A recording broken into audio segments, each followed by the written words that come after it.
So, dumating na yung Shopee ko.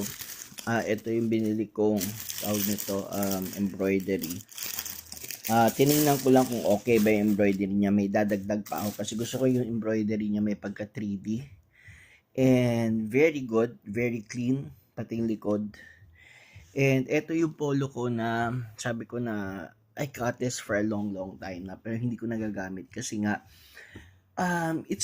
it's too formal kasi nakatago yung button niya. Tapos parang alam mo yun wala akong magamitan na kasi yung mga jeans or tsaka slacks ko medyo casual siya. So hindi ko siya mabagayan ng tawag dito ng damit.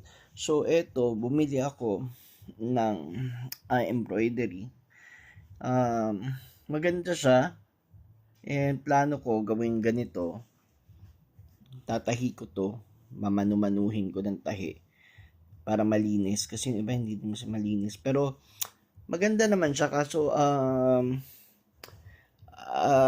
parang kulang siya parang tumiha bitin siya parang hindi siya alam mo parang basic DIY siya na mangyayari so ang gagawin ko para mas maganda bibilhan ko ng yung mga applique or applique yata ang tawag doon na yung medyo 3D so para tawag dito mag ano siya yung tawag dito para mas tawag dito mag ano siya ewan ko yung tamang term basta para lalagyan ko ng mga 3D petals para mas ano siya mas bumuka tapos probably I'll get some rhinestones para mas maganda and gusto ko yung kulay nito parang hindi siya masyadong bright maganda siya very bright pero hindi siya yung masakit sa mata so ayan and tatahi ko to customize ko tapos kung may magamitan ako ng event ewan hindi ko alam kung saan ko gagamitin